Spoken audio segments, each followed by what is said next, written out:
अगर हम 1980 और 90 के दशक में किसी भजन गायक का नाम अगर हमारे जहन में आता है तो किसका आता है?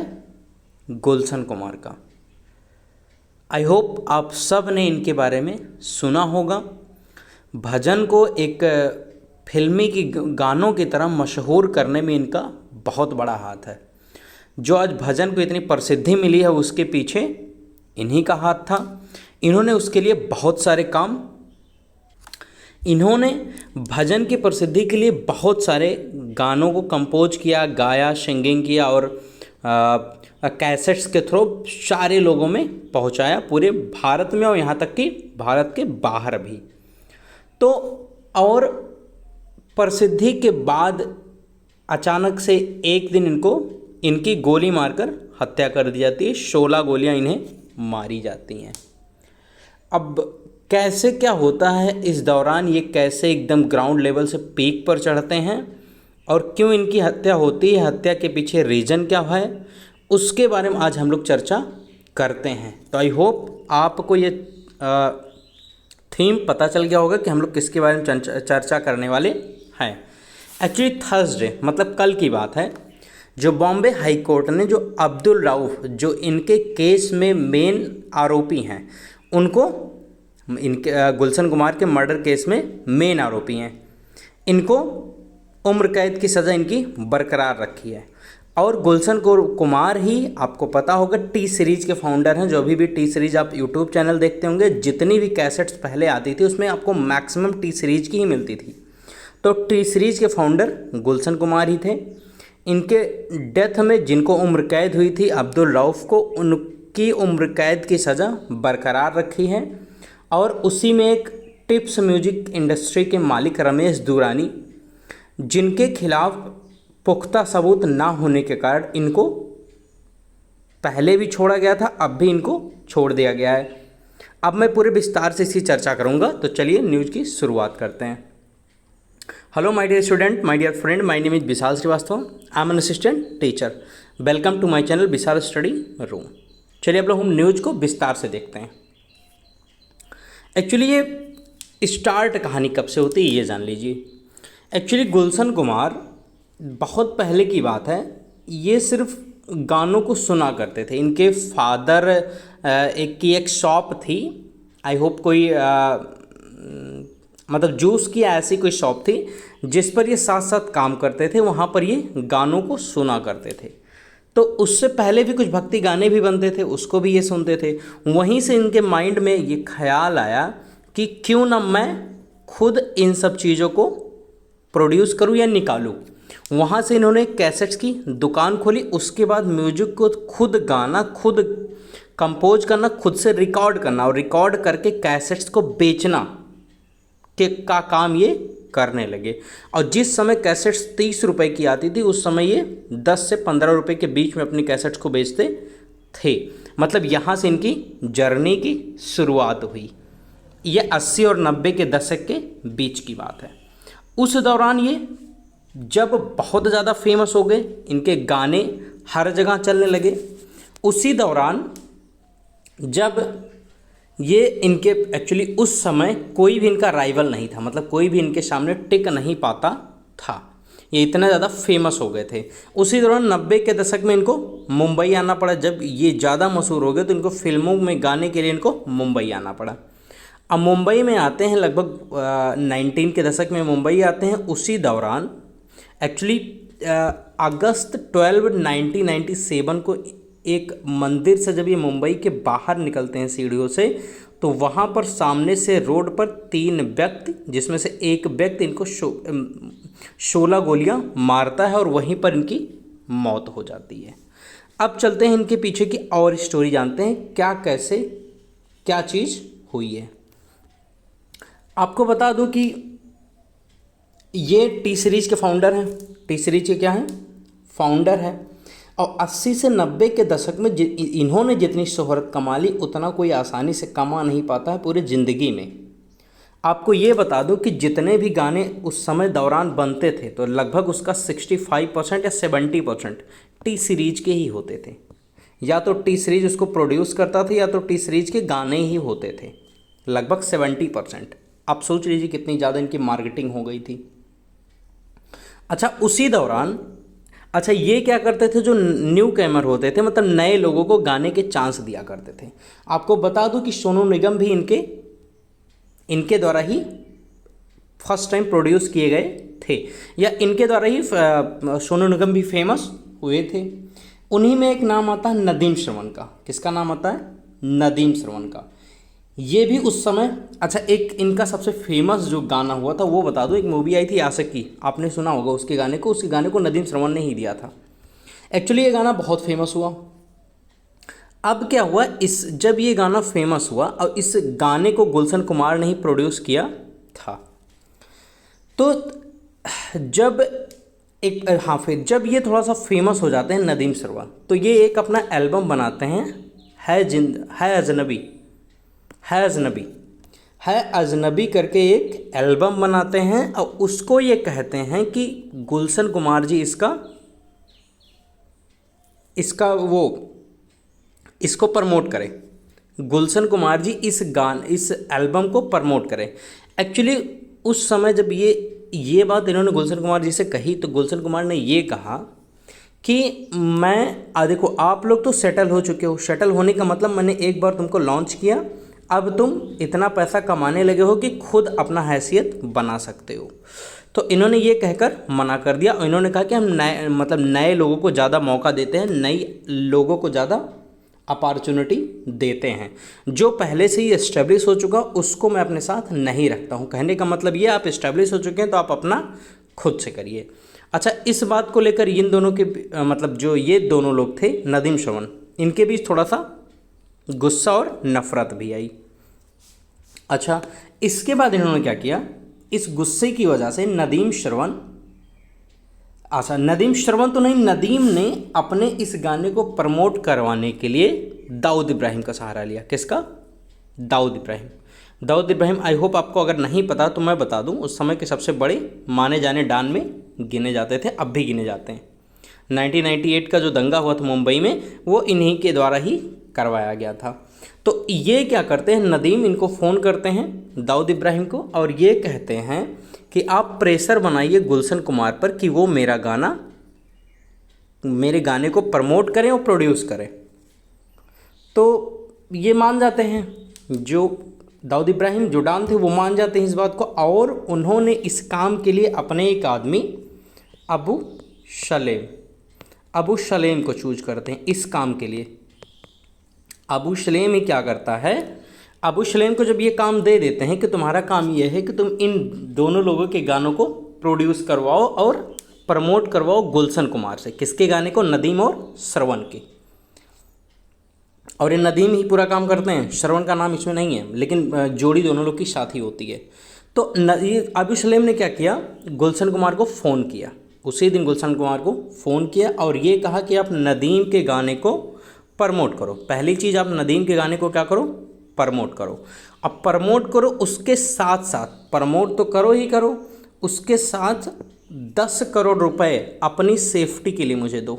10 करोड़ रुपए अपनी सेफ्टी के लिए हमें दो। लेकिन गुलशन कुमार ने इनके बातों को मानने से मना कर दिया, बिल्कुल मना कर दिया। और ना तो उन्होंने गाने को प्रमोट किया और ना तो उन्हें 10 करोड़ रुपए दिए। इससे वो परेशान हो गया, गुस्सा आ गया। किसको? अबू शलेम को। उन्होंने क्या किया, एक शूटर को हायर किया। अबू शलेम ने क्या किया, एक शूटर को हायर किया, मतलब पैसे देकर शार्प शूटर बुलवाया, जिसका नाम क्या था? अब्दुल राउफ, अबू राउफ जिसका नाम था अबू राउफ।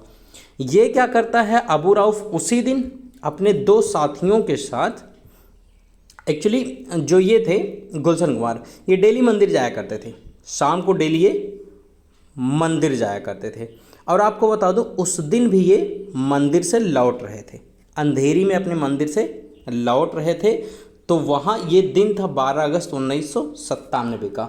वहाँ अब्दुल राउफ और अपने 2 मित्रों के साथ वो बाहर खड़ा था। और जैसे ही ये बाहर निकलते हैं, तुरंत इनको लगभग 16 गोलियां मारी जाती हैं, लगभग 16 गोलियां मारी जाती हैं। उनको जैसे ही हॉस्पिटल में ले जाया जाता है, इनकी ऑन स्पॉट डेथ हो जाती है, वहाँ पर इनकी डेथ हो जाती है।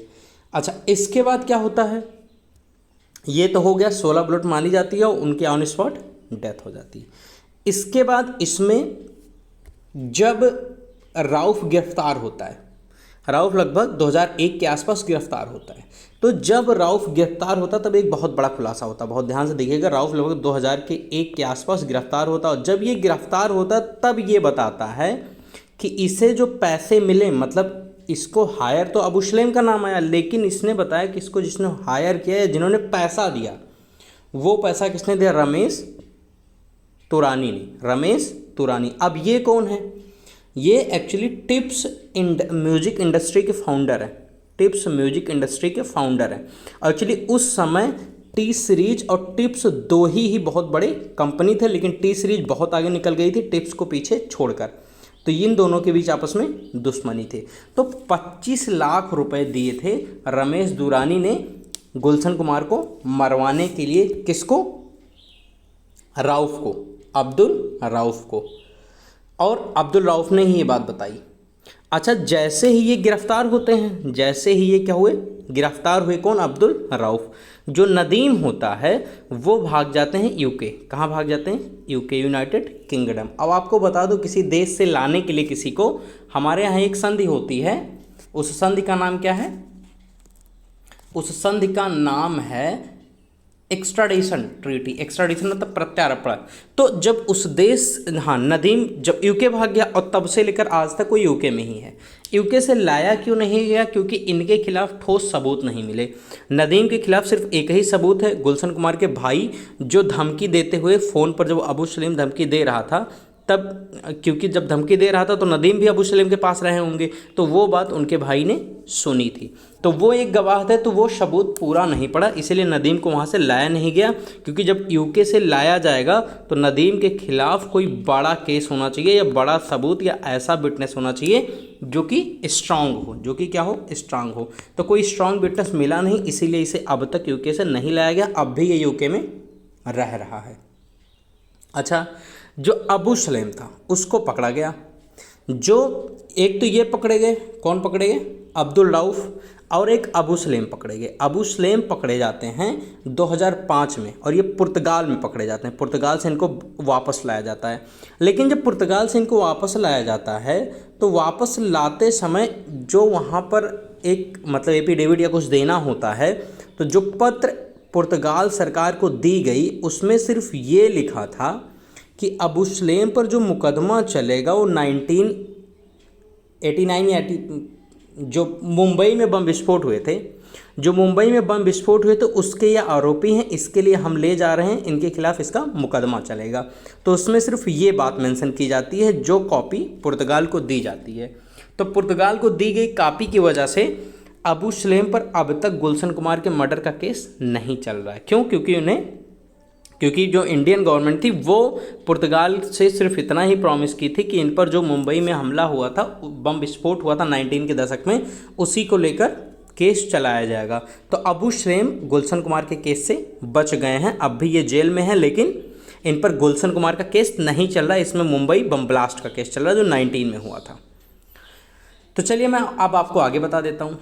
और जो तुरानी थे, मतलब टिप्स म्यूजिक इंडस्ट्री के फाउंडर, उनको भी छोड़ दिया गया है। उनको इसलिए छोड़ दिया गया क्योंकि उनके खिलाफ कोई सॉलिड एविडेंस नहीं मिला। सिर्फ एक लोगों को उम्र कैद हुई, वो है अब्दुल राउफ, और जिसको उम्र कैद पहले हुई थी लेकिन 2005 में उसको छोड़ दिया गया था पेरोल पर।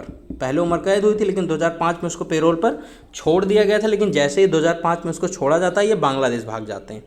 लेकिन इनको नहीं पता हो कि बांग्लादेश जब भागते हैं तो बांग्लादेश में ही ये पकड़े जाते हैं हमारे बॉर्डर सिक्योरिटी फोर्स के द्वारा। फर्जी पासपोर्ट के थ्रू बांग्लादेश जाते हैं, तो वहाँ से फिर इसको इंडिया लाया जाता है और तब से लेकर अब तक ये जेल में बंद है।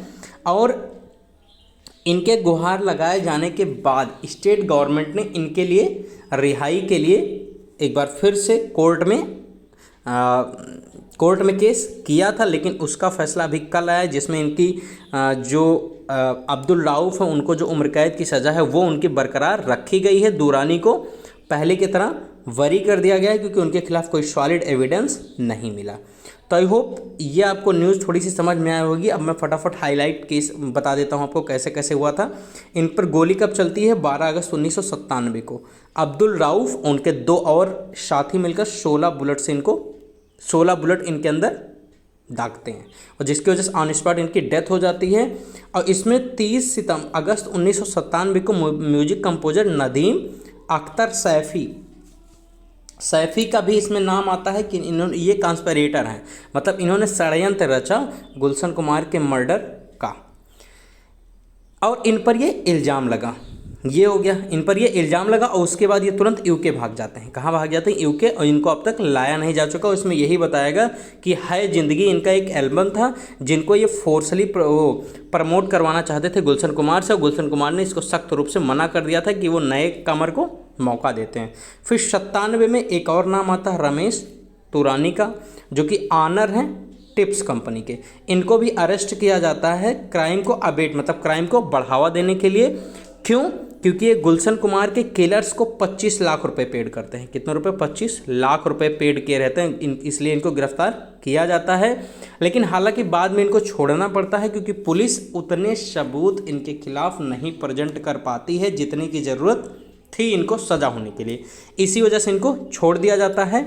और उस समय टिप्स म्यूजिक ही एक था जो टी सीरीज के सामने खड़ा था, मतलब ये दोनों आपस में दुश्मन थे। टी सीरीज बहुत ज़्यादा सक्सेस था और टिप्स इन्हीं की वजह से पिट गया था।